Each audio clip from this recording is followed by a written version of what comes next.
नमस्कार दोस्तों, कैसे हैं आप। आशा करती हूँ सब ठीक होंगे और सुरक्षित होंगे।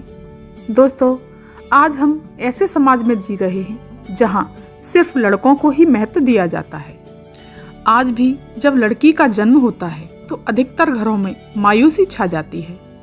यह कुछ नहीं है, केवल मनुष्यों की अज्ञानता है जो लड़की को बोझ समझते हैं। आपको ये जानकर बहुत हैरानी होगी कि लड़की का जन्म हर किसी के घर में नहीं होता, बल्कि उसी के घर में होता है जो भाग्यशाली होते हैं और अपने पिछले जन्मों में पुण्य का कार्य किए होते हैं। आज की इस वीडियो में इस जानकारी को हम बड़े विस्तार से देंगे।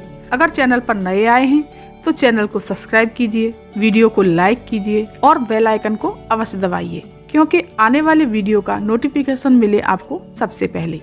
एक दिन भगवान श्री कृष्ण से अर्जुन पूछते हैं कि भगवान, किन कर्मों के कारण पुत्री प्राप्त होती है, अर्थात किस घरों में बेटियों का जन्म होता है।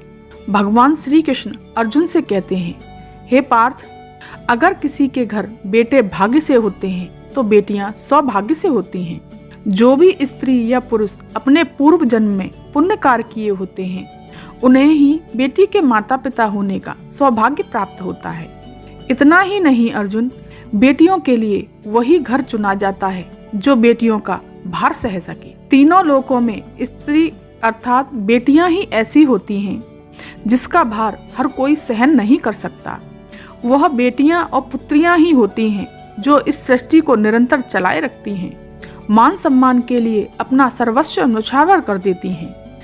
हे अर्जुन, जिस दिन बेटियों का इस सृष्टि पर जन्म लेना रुक जाएगा उस दिन सृष्टि भी ठहर जाएगी और धीरे धीरे इस सृष्टि का अंत हो जाएगा।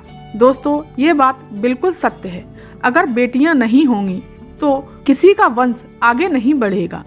ये बात लोगों को कहते हुए आपने अवश्य सुना होगा कि जिस घर में बेटी का जन्म होता है वह घर स्वर्ग के समान होता है, क्योंकि बेटा तो केवल एक कुल को रोशन करता है और बेटियां 2 कुलों को रोशन करती हैं। माता पिता के घर में बेटियां एक बेटी के रूप में अपना उत्तरदायित्व निभाती हैं और ससुराल में जाकर पूरे कर्तव्य से उसका पालन करती हैं। दोस्तों, आपने सुना होगा कि बेटियां घर में एक परिवार में किसी की मृत्यु हो जाने पर वो पिंडदान नहीं कर सकती। यह बात बिल्कुल गलत है, क्योंकि रामायण में बताया गया है कि प्रभु श्री राम के पिता श्री महाराज दशरथ की मृत्यु हो गई थी। तब माता सीता अर्थात राजा दशरथ की बहू ने ही उनका पिंडदान किया था, जिससे उन्हें जन्म मरण के चक्कर से मुक्ति मिल गई थी। इतना ही नहीं दोस्तों, हिंदू धर्म शास्त्रों में बताया गया है कि बेटियां अपने पिता का पिंडदान कर सकती हैं। वहीं अगर ससुराल पक्ष में पुरुष कोई नहीं है तो बहू पिंडदान कर सकती हैं। दोस्तों, वही लोग किस्मत वाले होते हैं जिनके घर बेटियां जन्म लेती हैं।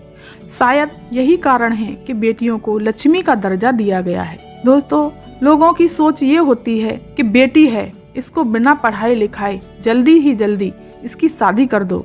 यह छोटी सी सोच बेटी के भविष्य को बर्बाद कर देती है।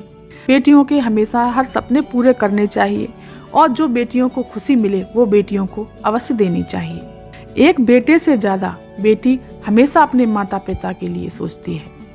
माता पिता को प्यार और अपनापन केवल बेटी ही दिखा सकती है।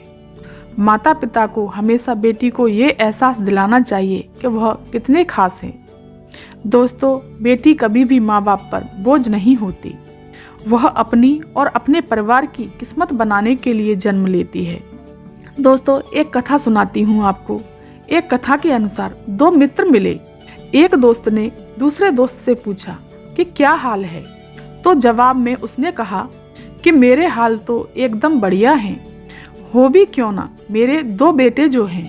तभी वो अपने दोस्त से पूछता है कि तुम्हारे घर में कितने बच्चे हैं। दोस्त मुस्कुराते हुए खुशी से बताता है कि मेरे घर तो 2 बेटियां हैं।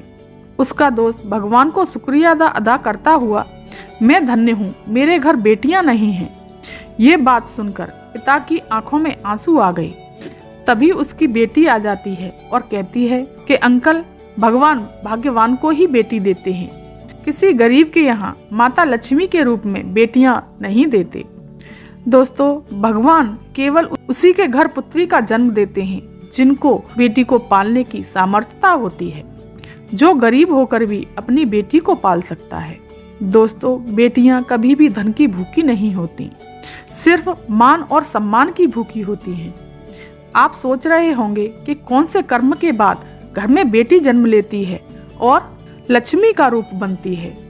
दोस्तों, गरुड़ पुराण में बताया गया है, जब आत्मा को जन्म मिलता है तब आत्मा को शरीर में व्यवहार के अनुसार अपने कर्म करने होते हैं। शरीर के कर्म करने से ही एक आत्मा अपने जन्म के उद्देश्य को ही सार्थक बना सकती है और निरर्थक भी। यदि कोई पुरुष महिलाओं का आचरण करता है, वो जन्म लेने के बाद स्वभाव में महिलाओं वाली आदतें ले आता है। वह वही काम करना चाहता है जो एक महिला को करना चाहिए। ऐसे पुरुषों की आत्मा अगले जन्म में स्त्री का शरीर धारण करती हैं। गरुड़ पुराण में ये भी बताया गया है कि यदि कोई मृत्यु के बाद अंतिम समय में अगर किसी स्त्री को याद करते हुए मरता है तो वह अगले जन्म में स्त्री के रूप में जन्म लेता है। वही व्यक्ति अगर अंतिम समय में भगवान का नाम लेता है, मुक्ति के मार्ग पर चला जाता है। दोस्तों, आज आपने जाना कि किस घर में बेटी का जन्म होता है और बेटियों को कभी भी बोझ नहीं समझना चाहिए। दोस्तों, बेटियां केवल भाग्यशाली लोगों के ही घर में जन्म लेती हैं। तो दोस्तों, ये जानकारी और ये वीडियो आपको कैसा लगा? अगर पसंद आया हो तो लाइक कीजिए, शेयर कीजिए और सब्सक्राइब कीजिए और बेल आइकन को अवश्य दबाइए, क्योंकि आने वाले वीडियो का नोटिफिकेशन मिले आपको सबसे पहले। धन्यवाद।